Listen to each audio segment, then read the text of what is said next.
मैं के मोहन आपका हार्दिक स्वागत करता हूं अपने YouTube चैनल IAS विद हरी मोहन पर। आज हम डिस्कस करने वाले हैं सरकार के द्वारा दी गई नॉर्म्स के बारे में, जिसके अंदर दोबारा से मॉरेटोरियम के लिए RBI के गवर्नर ने अप्लाई करने का आदेश दे दिया है, जिसके अंदर अब व्यक्ति को यदि उसके पास सैलरी के, जॉब के या फिर पैसे के साधन नहीं है तो वो 3 महीने तक बच जाएगा और उसे किसी भी प्रकार के इंटरेस्ट का सामना नहीं करना पड़ेगा। तो ऐसी ही कुछ परिस्थितियों के आधार को ध्यान में रखते हुए RBI के गवर्नर ने इस पॉलिसी को अप्लाई किया है। अब सोचने वाली बात यह है, हमारे विद्यार्थी के पास कुछ मुद्दे। सबसे पहला मुद्दा क्या है कि एक तरफ सरकार कहती है कि लॉकडाउन खुल गया है, कामकाज शुरू हो गए हैं। दूसरी तरफ 31 मई को ये न्यूज आती है कि RBI के गवर्नर अनाउंसमेंट करते हैं कि भाई आपकी EMI अगले 3 महीने के लिए पोस्टपोन्ड हो गई है। तो दूसरा पॉइंट ये कि अगर लॉकडाउन खुल गया है तो लोगों को रोजगार के आधार पे पेमेंट करने में समस्या नहीं आनी चाहिए, लेकिन ऐसा नहीं है। यहां पर कुछ चीजों को ध्यान दिया गया और ध्यान देने के बाद में आगे का पोस्टपोन किया गया। अब इससे रिलेटेड काफी सारे लोगों के कुछ सवाल जनरेट होते हैं कि क्या मॉरेटोरियम ऑटोमेटिकली अप्लाई होता है या इंसान को अप्लाई करना पड़ता है। ये एक सबसे इंपॉर्टेंट क्वेश्चन है जिसका हम जवाब आपको देंगे। दूसरा, कई लोगों का मानना है कि यदि मैं लोन्स अपने नहीं चुका पाता हूं टाइम पर कोविड-19 की परिस्थिति को ध्यान में रखते हुए, तो क्या मेरा क्रेडिट स्कोर या सिबिल स्कोर या मेरा स्टैंडर्ड बैंक के सामने डाउन होगा या स्टेबल रहेगा। तीसरा, अगर मैं यहां पर 3 महीने का इंस्टॉलमेंट पे नहीं करता हूं तो क्या मेरा लोन अगर 1 साल के लिए था तो वो आगे 3 महीने एक्सटेंड हो जाएगा या बैंक मेरी ये 3 महीने की इंस्टॉलमेंट्स को माफ कर देगा। तो कुछ इस प्रकार के सवाल आ रहे हैं। कुछ बुद्धिजीवी ऐसे भी हैं जिनका मानना ये है कि अगर ये इस तरीके से 3 महीने के लिए ये जो पोस्टपोन हो रही है या फिर EMI स्थगित हो रही है, तो इससे क्या सरकार को मुनाफा मिलेगा या आम आदमी को क्या नुकसान होगा या मुनाफा मिलेगा। तो इस प्रकार के सभी सवालों के जवाब अगर चाहिए तो वीडियो को अंत तक देखिए, ताकि आपको इन सभी चीजों की हम डिटेल इंफॉर्मेशन देते जाएं, जिसके अंदर हम मॉरेटोरियम भी समझाएंगे और मॉरेटोरियम से संबंधित बहुत सारे सवाल भी समझाएंगे। तो इस वीडियो के लिए बने रहिए। शुरुआत करने से पहले दोस्तों, हमारा YouTube चैनल है IAS विद हरी मोहन, जहां पर हम हर प्रकार से कोशिश करते हैं इसी प्रकार की कुछ वीडियोस लाने की, जिससे हमारे स्टूडेंट नॉलेज गेन करें और आगे कुछ ना कुछ सीख सके।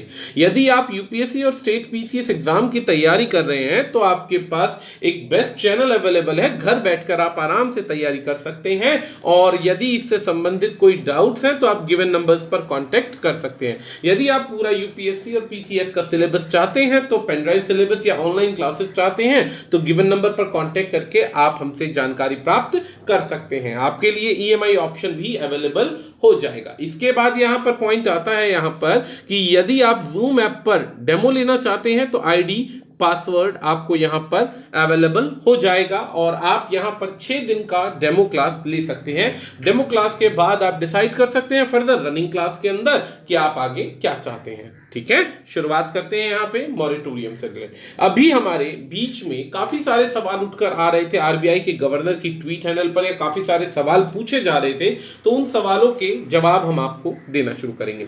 सबसे पहला यहां पे सवाल था कि मेरी EMI अब सून ड्यू है, तो क्या मेरी EMI ऑटोमेटिकली कटेगी या नहीं कटेगी। ये एक सबसे पहला सवाल है।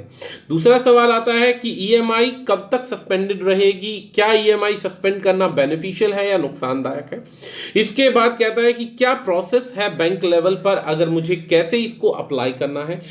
क्या मैं सस्पेंड करता हूं EMI तो मेरे क्रेडिट स्कोर पर इसका कोई असर पड़ेगा। इसके बाद दूसरा सवाल आता है कि कौन सा बैंक यहां पर मेरी कौन कौन से बैंक है, जैसे कि हाउसिंग फाइनेंसिंग है, हाउसिंग फाइनेंसिंग के बाद यहां पे कोऑपरेटिव बैंक्स हैं, प्राइवेट सेक्टर के बैंक है, गवर्नमेंट बैंक है, इनमें से कौन से सेक्शंस ऐसे हैं जो ये मॉरेटोरियम के लिए अप्लाई कर रहे हैं, क्या मैं प्राइवेट बैंक से लोन ले रखा है तो क्या वो भी स्टेबल या होल्ड हो पाएगा या नहीं हो पाएगा। किसके बाद सवाल आता है कि क्या मेरी ईएमआई माफ हो जाएंगी 3 महीने के बाद या फिर वो आगे बढ़ जाएंगी। इसके बाद क्या आता है कि क्या ये प्रिंसिपल और इंटरेस्ट दोनों पर इफेक्टिव रहेगा। कहीं ऐसा तो नहीं कि अभी आपने इंस्टॉलमेंट कम कर दी और आगे बढ़ के इंस्टॉलमेंट ले ली। तो ऐसे बहुत से सवाल आ रहे हैं। इसके बाद सवाल आता है कि क्या किस तरीके से ये कवर करेगा। तो शुरुआत करते हैं। सबसे पहले ये सवाल डिस्कस करेंगे, फिर आगे इन पॉइंट्स को बताया जाएगा। सबसे पहला सवाल यहां पर आता है कि मोरेटोरियम फैसिलिटी होता क्या है।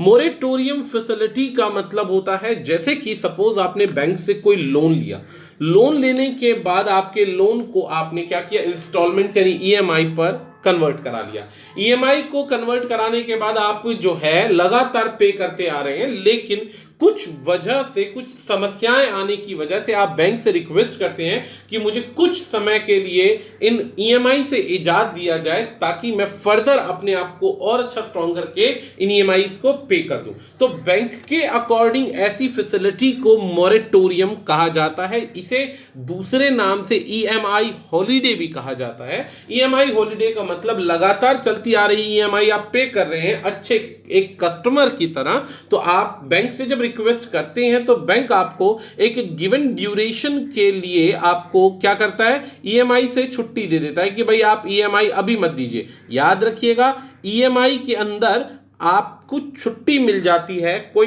पेनल्टी नहीं लगती, लेकिन आपका इंटरेस्ट रेट चलता रहेगा। ये बात पॉइंट याद रखिएगा, आपका इंटरेस्ट रेट चलता रहेगा। आपकी जो टेम्पररी प्रॉब्लम्स है, फाइनेंशियल डिफिकल्टी है, उसमें बैंक आपको सपोर्ट कर देता है। लेकिन मोरेटोरियम का फायदा ये होता है कि कुछ टाइम के गैप मिलने के बाद पे तो आपको करना ही करना है। अब ये टाइम कितने महीने का होता है, ये आपकी और बैंक की अंडरस्टैंडिंग पर है। अब क्योंकि कोविड-19 का समय चल रहा है और कोविड-19 के समय में सब कुछ इकोनॉमी एक तरीके से पूरी तरीके से बंद है, तो सरकार ने पहले 3 महीने के लिए इसे अप्लाई किया और अब दोबारा से फिर से गवर्नमेंट ने अगले 3 महीने के लिए यानी टिल अगस्त तक, यानी मई चल रहा है, मई, जून और जुलाई के बाद अगस्त में जाकर अब ईएमआई को शुरू करना पॉसिबल समझा। क्योंकि बहुत सारी अर्थव्यवस्था का एक सेक्शन ऐसा है जो अभी भी ट्रैक पर वापस लौटने में काफी दिक्कतों में आ रहा है, लोगों के कामकाज चलने के आसार अभी नजर नहीं आ रहे हैं। तो इसी चीज को ध्यान में रखते हुए, लोगों की और इकोनॉमिक की समस्या को देखते हुए सरकार ने अनाउंस किया एक्सटेंशन, जो कि एक्सटेंशन होगा। प्रेस कॉन्फ्रेंस जो हुई 22 मई को, 22 मई के अंदर एक्सटेंशन दिया गया 31 अगस्त तक का, 31 अगस्त तक का एक्सटेंशन दिया गया है। पहले ये एक्सटेंशन 3 महीने का था, अब ये एक्सटेंशन और 3 महीने आगे खिसकाया गया है ताकि बोरोवर्स जिनके पास पैसा लिया था लोन चुकाने के लिए या अपने कामकाज को चलाने के लिए, छोटे छोटे काम को बढ़ाने के लिए, लेकिन कोविड-19 के दौरान अर्निंग तो जीरो है, तो उस परिस्थिति के अंदर सरकार ने उनको थोड़ा सा रिलीफ देने का डिसीजन लिया कि इनको थोड़ा सा रिलीफ मिल जाएगा और जो कामकाज में लॉसेस हो रहे हैं उनमें इनको रिकवर करने का थोड़ा समय मिल जाएगा। यह फैसिलिटी हर प्रकार के लोन के लिए दी गई है, जिसमें बैंक लोन से आपने चाहे कार लोन लिया, हाउसिंग लोन लिया, क्रेडिट कार्ड का यूज किया कहीं पर, या फिर आपने कुछ भी XYZ की परचेजिंग करी, तो उन परिस्थितियों पर सरकार आपको आगे का टाइम दे रही है कि आप इन्हें एक्सटेंड कर सकते हैं ऑन कंडीशन। सबसे पहला पॉइंट ये ध्यान रखिएगा कि मोरेटोरियम की फैसिलिटी बैंक को आप इन्फॉर्म करेंगे तब जाकर आपके इंस्टॉलमेंट्स जो होंगी वो रोकी जाएंगी, अदरवाइज इंस्टॉलमेंट्स नहीं रोकी जाएंगी। सबसे पहली चीज ये याद रखिएगा। अब इसमें समस्या क्या आती है कि भारत की बहुत बड़ी आबादी में 2 प्रकार के व्यक्ति हैं। एक, जिनको इस प्रोसीजर का पता है कि भाई आप अप्लाई करोगे तो ही आपकी इंस्टॉलमेंट रुकेंगी। दूसरा ऐसा है जिसको नहीं पता। तो जिसको नहीं पता वो तो अभी भी बेचारा परेशान है, परिस्थितियों से गुजर रहा है, और जिनको पता है उन्होंने पहले ही अटेम्प्ट में मॉरेटोरियम के लिए अप्लाई कर दिया। जब मॉरेटोरियम के लिए अप्लाई कर दिया तो यहां पर फैसिलिटीज जिनको पता है उन्होंने चालू करवा ली है। अब इस पॉलिसी के आधार पर जो ये स्टेटमेंट आरबीआई के गवर्नर के द्वारा दी गई, इसके अंदर दोस्तों सभी बैंक्स को कंक्लूड किया गया गया है, जैसे ऑल कमर्शियल बैंक्स जिनको आरबीआई परमिशन देता है, चाहे वो रूरल बैंक हो, फाइनेंसिंग बैंक्स हो, एरिया लोकल एरिया बैंक्स हो, कोऑपरेटिव बैंक्स हो, फाइनेंशियल इंस्टीट्यूशन हो, एनबीएफसी हो, हाउसिंग कंपनीज हो, माइक्रो फाइनेंस कंपनीज हो, या कोई भी ऐसी कंपनी हो जो लोन प्रोवाइड करती है जिसे मान्यता प्राप्त है। दोस्तों ये मान्यता प्राप्त की लाइन इसलिए बोल रहा हूं कि बहुत सारे लोग जिन्होंने प्राइवेट फाइनेंसर्स से भी लोन ले रखा है, जिनको सरकार की तरफ से कोई अनुमति नहीं है लेकिन फिर भी लोन ले रखा है उनसे, तो वे माफ करें या ना करें उसमें आरबीआई की गाइडलाइंस काम नहीं करेंगी। आरबीआई की गाइडलाइंस वहीं पर काम कर रही हैं जो किसी भी प्रकार की लोन देने की परिस्थिति के अंदर है, और वो भी शुरुआत की गई है जून 1 से 31 अगस्त तक के लिए, यानी कि फर्दर पूरा का पूरा सेक्शन जो है ये दिया जाएगा आपके 31 अगस्त तक के लिए कि भाई आपको यहाँ पे होल्ड किया जा रहा है, आपकी जो इंस्टॉलमेंट्स है होल्ड है। इन इंस्टॉलमेंट होल्ड के अंदर इंटरेस्ट जो आपका है वो चलता रहेगा, इंटरेस्ट जो है चलता रहेगा, रेट ऑफ इंटरेस्ट चलता रहेगा, जो कि आगे की इंस्टॉलमेंट में ऐड हो जाएगा। ये चीज याद रखिएगा, आगे की इंस्टॉलमेंट के अंदर ये जो आपका पेंडिंग जो आप इस समय नहीं दे रहे हैं वो आगे ऐड ऑन हो जाएगा, प्लस आपकी इंस्टॉलमेंट सपोज कीजिए जनवरी 2021 के अंदर खत्म होनी थी, अब वो जनवरी 2021 में खत्म होने की जगह अब ये इंस्टॉलमेंट्स, क्योंकि आपने मॉरेटोरियम अप्लाई कर रखा है, तो ये इंस्टॉलमेंट्स इंटरेस्ट रेट चलने के बाद ये इंटरेस्ट रेट तो चलता रहेगा, और इंटरेस्ट रेट ये जो पीछे आपने 6 महीने नहीं दिया ये इसमें जुड़ेगा, और जुड़ने के बाद ये 6 मंथ्स की इंस्टॉलमेंट बढ़ जाएगी, यानी जो जुलाई में लोन बज ऑफ होना था वो लोन अब आपका जाएगा अगस्त के अंदर, यानी कि 6 to 7 मंथ्स वो एक्सटेंड हो जाएगा। तो एक तरीके से आपको थोड़े समय का गैप मिल गया लोन पे करने के लिए, ड्यूरेशन बढ़ा दिया गया है। इस ड्यूरेशन में इंटरेस्ट रेट आपका एक तरीके से पेनल्टी की तरह वो लगता रहेगा। अब इसमें दूसरा पॉइंट क्या आता है कि इस दूसरे पॉइंट के अंदर आपकी क्वालिटी जो है बैंक के आगे वो खराब नहीं होगी, ना ही आपका क्रेडिट स्कोर खराब होगा, ना ही आपका सिविल रेटिंग खराब होगा।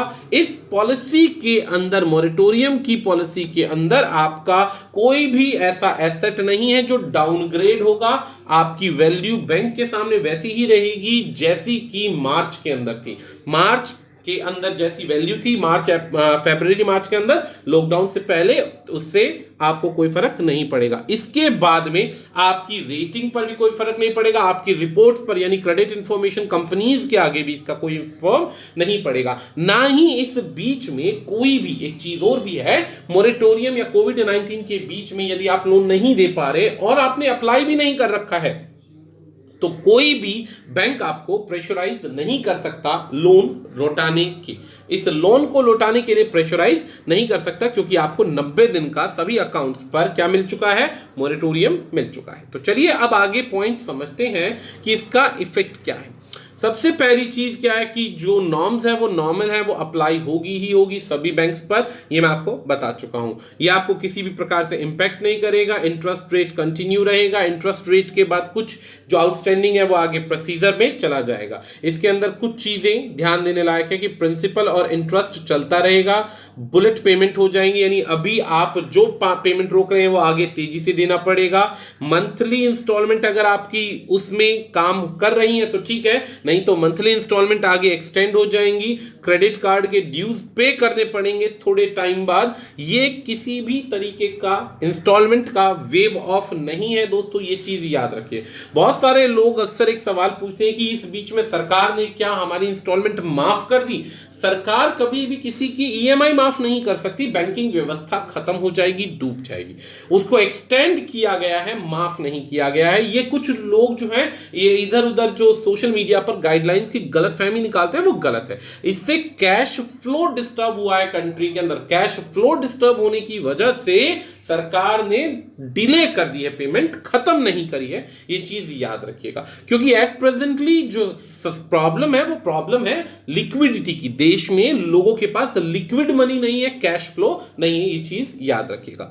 अब फर्दर अगर बात करते हैं तो जिन लोगों के पास पैसा है, जिन लोगों के कामकाज चल रहे हैं, उनको स्पेशली हिदायत दी गई है कि वो अपनी इंस्टॉलमेंट को लगातार पे करते रहें। जैसे कि एक उदाहरण के तौर पर यदि किसी व्यक्ति की इंस्टॉलमेंट पर उसे 1,000 रुपए का रेट ऑफ इंटरेस्ट लग रहा है, एक एग्जांपल के तौर पर, और अभी वो काम कर रहा है, लेकिन मोरेटोरियम के लालच में वो रोक देता है, तो उसको 6 मंथ के अंदर 6,000 रुपए का एक्स्ट्रा इंस्टॉलमेंट का बर्डन पड़ेगा ही पड़ेगा। ये एक एग्जांपल है 1,000 रुपए के अनुसार। और लोगों ने तो लोन बहुत ज्यादा ले रखा है, तो जिन लोगों ने ले रखा है लोन, तो उनका मंथली जो इंटरेस्ट रेट है वो चलता रहेगा, और एंडिंग में जो लोन उनको अगर एक अमाउंट पर महंगा पड़ना था, तो वो ये 6 महीने की इंटरेस्ट रेट के बाद और ज्यादा कॉस्टली पड़ेगा। ये कोई सस्ता नहीं है, कोई फ्री नहीं है, पे करना है कुछ समय बाद के लिए, ठीक है। इसी बीच में अब पॉइंट आता है कि हाउसिंग फाइनेंस कंपनीज या फिर जो एनबीएफसी है, इनको भी परमिट कर दिया गया है, यानी कि जो भी कमर्शियल एक्टिविटी करेंगे उनको परमिट कर दिया गया है। अब इसके बाद अगला पॉइंट आता है कि कितने लोगों ने बैंकिंग के अंदर मोरेटोरियम के लिए अप्लाई किया। दोस्तों, जितने भी लोग एजुकेटेड हैं, जिनको पता है, उनके बारे में बात की जाए तो बड़े बैंक से मिनिमम पता चल रहा है कि 30% से ज्यादा लोग ऐसे हैं जिन्होंने बैंकिंग के अंदर मोरेटोरियम के लिए अप्लाई कर दिया, यानी कि 30% से ज्यादा अमाउंट को अप्लाई कर दिया गया। और प्राइवेट बैंकिंग के अंदर अगर बात की जाए, कुछ बैंक ऐसे हैं जिनके अंदर 70% का मोरेटोरियम के लिए अप्लाई कर दिया गया है, यानी कि मैक्सिमम पैसा होल्ड हो चुका है। इसी के बाद बंधन बैंक के एग्जांपल की बात करें तो 71% ऐसा है, 71% में अप्लाई कर दिया गया है मोरेटोरियम के लिए, यानी कि मैक्सिमम जो बैंक का पैसा है वो जनता के पास चला गया और जनता से पैसा वापस आने का आसार नहीं है। इस बीच के अंदर सभी फैसिलिटीज, चाहे वो सेक्टर्स आपके एविएशन के हो, टूरिज्म, हॉस्पिटैलिटी, इन सभी के अंदर जिनको सैलरीज नहीं मिल रही या कट ऑफ है या इस समय जॉब नहीं है, छूट चुकी है, तो उन सभी के लिए इधर अप्लाई करने के ऑप्शंस हैं। अब जब अप्लाई करने के ऑप्शंस हैं तो ये एक तरीका है बहुत सिंपल सा। सरकार क्या करती है दोस्तों, एक बैंकिंग प्रणाली का मतलब होता है कि जिस समय में लोगों के पास पैसा नहीं होता, अर्थव्यवस्था डूबने लग जाती है, तो आरबीआई हर बार क्या करता है, लोन की ईएमआई को कम करके या फिर लोन के रेट ऑफ इंटरेस्ट को कम करके जनता को रास्ता दिखाता है कि धीरे धीरे आप इस रास्ते पर चलो ताकि आप आगे और अच्छा व्यापार कर सके। तो सेम इकोनॉमी जो है बहुत स्लो है और रिकवर करने के लिए बहुत समय लग जाएगा, और बहुत समय लग जाएगा। उस बीच में ये एक तरीके से राहत का पैकेज रहेगा सभी लोगों के लिए। आईडीबीआई जो है लेटेस्ट लेंडर है, उसकी रिपोर्ट के अनुसार 68% ऐसे सेक्शन है, 68 से 69% ऐसे सेक्शन है जिन्होंने मोरेटोरियम के लिए अप्लाई कर दिया है। तो मतलब कहने का यहां पर प्रॉब्लम्स है। अब अगला क्वेश्चन आता है कि इसका कस्टमर पर क्या इंपैक्ट पड़ेगा। कस्टमर पर, क्योंकि हमारा देखो जी, जो भी लोन ले रहा है भाई वो है तो कस्टमर ही, तो उस पर फर्क क्या पड़ेगा। कस्टमर दो प्रकार का, एक जो मान रहा है कि मेरी इंस्टॉलमेंट माफ हो गई, भाई बिल्कुल माफ नहीं हुई है, ये गलतफहमी निकाल दो। कभी तुम सोचो कि इंस्टॉलमेंट माफ हो गई और बाद में वो कंपाउंड इंटरेस्ट पढ़ के तुम्हें और लॉस दे, ऐसा दिक्कत हो सकता है। इसीलिए क्लियर वर्डिंग्स के अंदर बोला गया है कि ये थोड़े समय के लिए ऑफ की गई है, एक्सटेंड की गई है, माफ नहीं की गई है।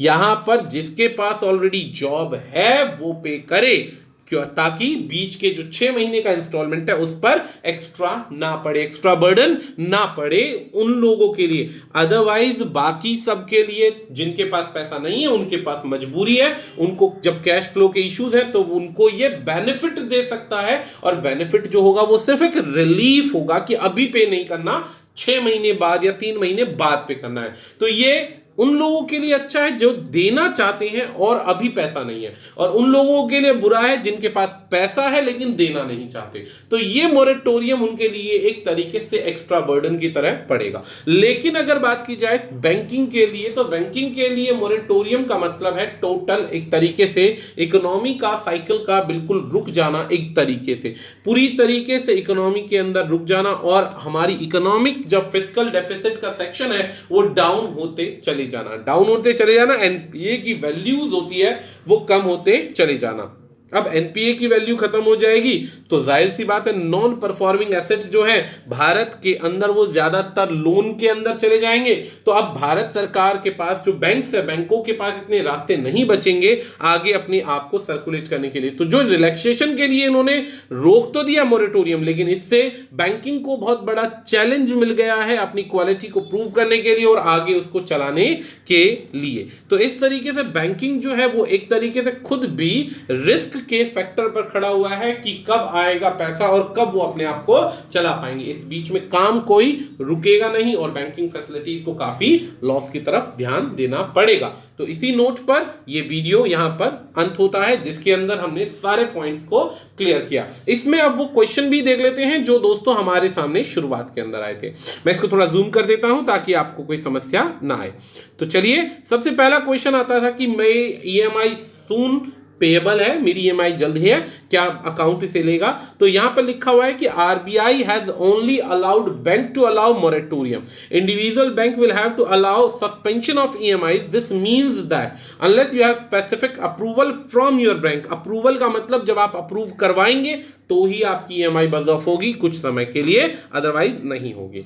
How will I know if my EMI has been suspended? कैसे पता चलेगा कि अभी इसके लिए कोई गाइडलाइन नहीं आई है कि तुम्हें कैसे पता चलेगा, उसके लिए तुम्हें खुद ही बैंक के आगे कन्वर्सेशन करना पड़ेगा। तीसरा पॉइंट कहता है कि ये प्रोसेस जो वर्क है बैंक लेवल पर होना चाहिए। तो कहा गया कि सारे बैंक्स यहां पे डिसीजन लेकर के बोर्ड लेवल पर बात करेंगे और धीरे धीरे आपको इंफॉर्मेशन देंगे। क्या एक और वर्ड आता है कि मेरे क्रेडिट स्कोर पर इसका असर पड़ेगा? तो क्लियर वर्ड कहा कि नहीं, इससे आपके क्रेडिट स्कोर पर कोई असर नहीं पड़ेगा। एक पॉइंट कहता है bank can offer this deferment to their customer. कौन कौन से बैंक्स दे रहे हैं? तो यहां मैं बता चुका हूं कि जितने भी कमर्शियल बैंक्स हैं सारे के सारे, चाहे वो रूरल बैंक हो, स्मॉल फाइनेंसिंग हो, लोकल एरिया हो, कोऑपरेटिव यानी सहकारी बैंक हो, सारे के सारे यहां पर वो फैसिलिटी दे रहे हैं। एक क्वेश्चन यहां पर था कि क्या मेरा जो ईएमआई है माफ हो रही है, वेव ऑफ हो रही है? वेव ऑफ का मतलब मुझे पे नहीं करना पड़ेगा। तो उन्होंने क्लियर कहा है कि ये शिफ्ट हो रही है आरबीआई के गवर्नर ने, ये माफ नहीं हो रही है। इसके बाद अगला क्वेश्चन आता है कि क्या ये मोरेटोरियम कवर कर रहा है प्रिंसिपल और इंटरेस्ट रेट दोनों को? तो जवाब आया बिल्कुल हाँ, ये प्रिंसिपल और इंटरेस्ट दोनों को कवर करेगा और जो भी चीजें होंगी वो शिफ्ट होने के बाद आपको बकायदा इंफॉर्मेशन बैंक की तरफ से कॉल मिल जाएगा। अगला पॉइंट क्या कहता है कि कौन कौन से लोन यहां पर आ रहे हैं? तो उसने कहा चाहे मोबाइल लोन हो, फ्रिज लोन हो, टीवी लोन हो, इसके अलावा होम लोन, ऑटो लोन, कोई भी लोन हो, आपका सारा का सारा मोरेटोरियम के लिस्ट में आता है। फाइनली दो क्वेश्चन है हमारे पास, does moratorium cover credit card payments also? तो उन्होंने कहा कि हर जगह नहीं, नॉट ऑल पोर्शंस, हर जगह नहीं, जहां पर दिक्कतें हैं और आपस में आप उसके लिए लेजिटिमेट है, आपको बैंक अलाउ कर रहे हैं, तो कुछ क्रेडिट कार्ड के लिए अलाउ नहीं कर रहे, कुछ के लिए किया जा रहा है। तो अब एक पॉइंट कहता है I have taken a project loan for setting up a factory, can I not पे माई ईएमआई? तो यहां पे कहता है कि आप अलाउ तो हैं, moratorium has been allowed to any loan classified as a term if the bank is convinced। अगर बैंक कन्विंस है और आपकी पोजीशन को समझ रहा है तो ही ऐसा हो सकता है, अदरवाइज ऐसा नहीं हो सकता। और इन सभी चीजों के क्वेश्चंस के जवाब के बाद हमें फाइनली ये कंक्लूड होता है कि बैंक ने रियायत दिया, रिलीफ दिया है 6 महीनों के लिए। तो इसी नोट के साथ हम इस वीडियो को समाप्त करते हैं। आशा करते हैं हमारे द्वारा दी गई जानकारी आपको पसंद आएगी। आज के लिए इतना ही, धन्यवाद।